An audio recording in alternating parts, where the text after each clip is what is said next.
Et salut à tous, aujourd'hui on se retrouve pour une toute nouvelle vidéo. On est avec Wasso92. Salut à tous. Et aujourd'hui le sujet de la vidéo que l'on va aborder, c'est tout simplement le foot. Et dans le foot plus précisément le Mercato 2019-2020. Donc il y a eu beaucoup de départs et beaucoup d'arrivées dans n'importe quel club, comme le Barça, la Juve, le Real ou encore le PSG. Mais l'équipe qu'aujourd'hui on va aborder, c'est tout simplement le Real Madrid. Donc si vous aimez cette série de clubs de Mercato de foot 2019-2020, n'hésitez pas à lâcher un maximum de likes et à nous le dire en commentaire.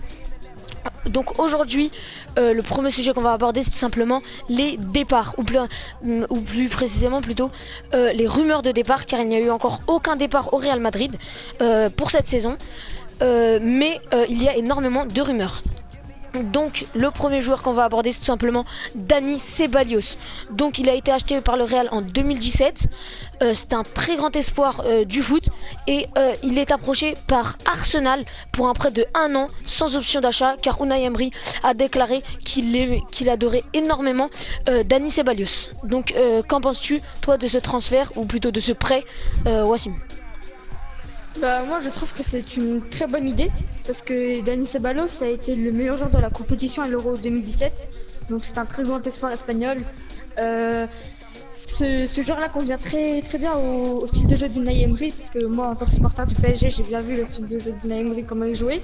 Et je pense que le Real adore beaucoup Dani Ceballos et ne veut pas s'en séparer. Donc, comme Dani Ceballos n'a pas totalement sa place dans l'effectif du Real de Madrid maintenant, avec les gros transferts qu'il y a eu, il préfère déjà le mettre dans un gros club, un gros cadre européen qui joue la Ligue Europa l'année prochaine.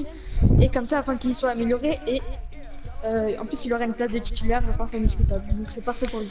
Oui, je suis totalement d'accord avec toi. En plus que Dani Ceballos, avec toutes les arrivées, comme tu l'as dit, n'a plus trop sa place, ou n'a pas trop sa place en tout cas, dans l'effectif du Real Madrid. Je pense qu'ils devraient encore le prêter, comme ils vont peut-être le faire à d'autres clubs, en attendant qu'il progresse encore plus et qu'il fasse partie des titulaires indiscutables, ou plutôt des titulaires en tout cas, dans l'effectif de Zinedine Zidane.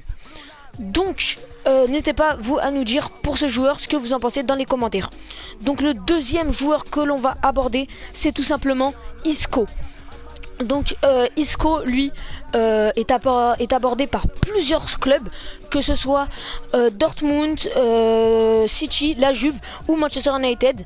Une particularité, c'est que la Juve, Manchester City et Dortmund veulent l'acheter, alors que Isco n'est pas approché par Manchester United. C'est plutôt Florentino Pérez, le président du Real Madrid, qui veut faire un échange Pogba contre Isco, parce que comme vous le savez sûrement, Florentino Pérez veut absolument Paul Pogba, mais Zidane lui veut garder Isco.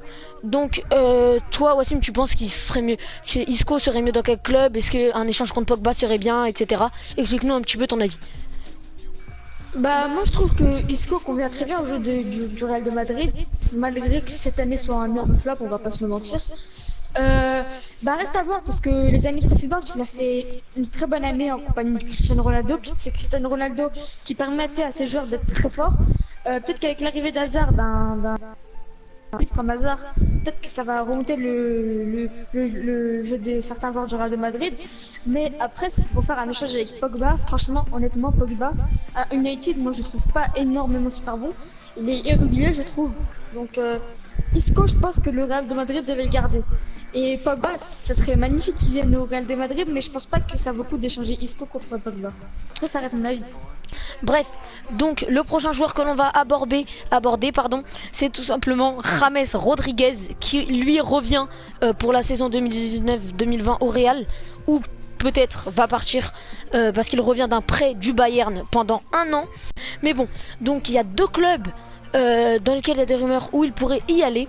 Donc je vais vous expliquer un petit peu la situation. Donc il y a l'Atlético au départ, qui était très proche d'avoir James Rodriguez, mais l'agent de James Rodriguez qui est très proche de Zinedine Zidane, a parlé à Zinedine Zidane et a demandé d'accepter l'offre du Napoli, parce que le Napoli avait voulu négocier avec James, etc. Parce que l'agent de James, et James je crois aussi, pense que d'aller à Naples dans un club italien serait beaucoup mieux. Donc voilà, que penses-tu Wassim, toi, de James et pour James d'aller en Serie A, est-ce que ce serait bien? Pour moi, James, l'Atlético de Madrid serait le club idéal pour lui parce que déjà, la Liga BBVA est un club qui connaît très très bien.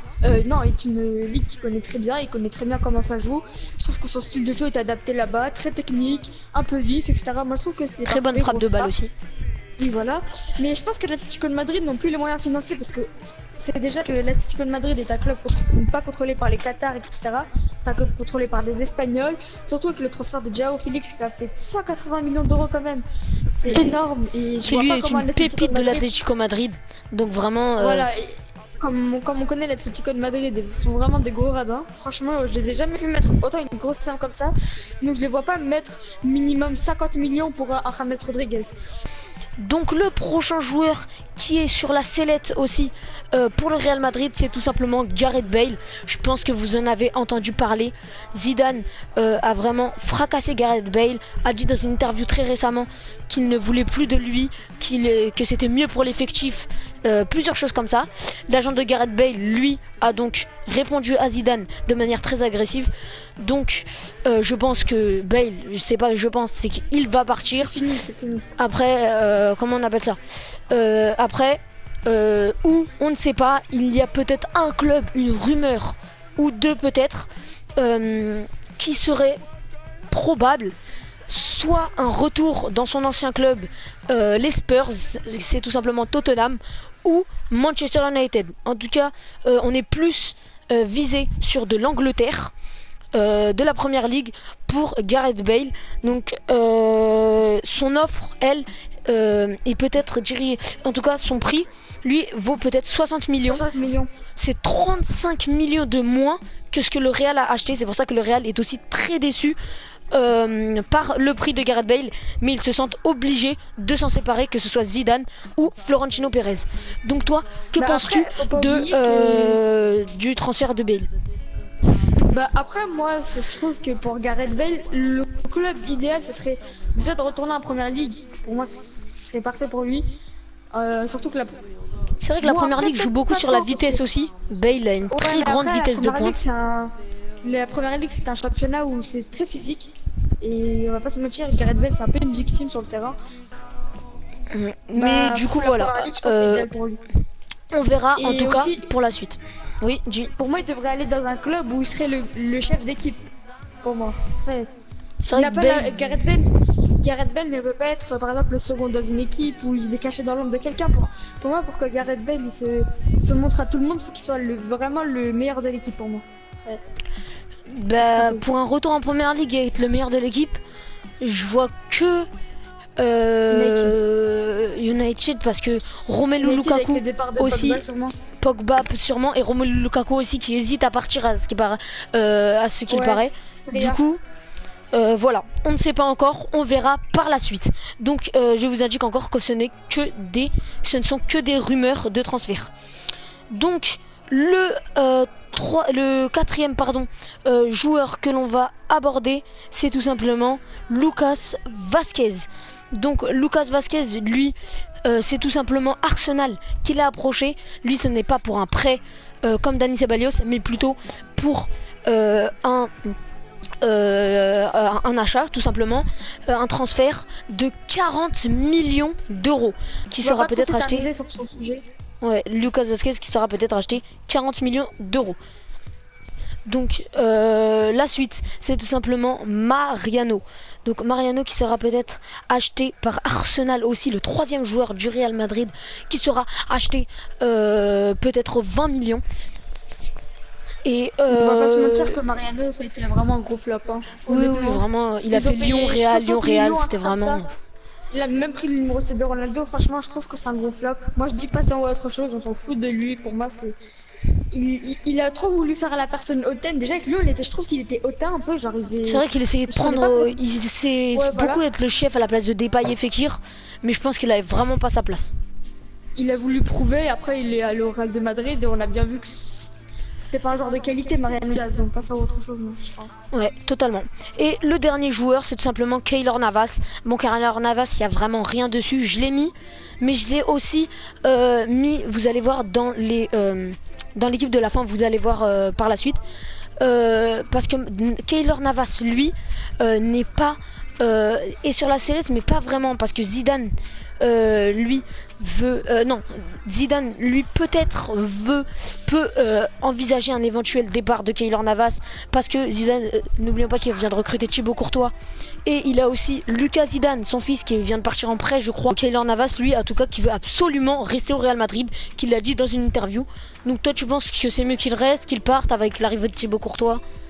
Bah, pour le club, c'est mieux qu'il reste et pour lui, c'est mieux qu'il parte.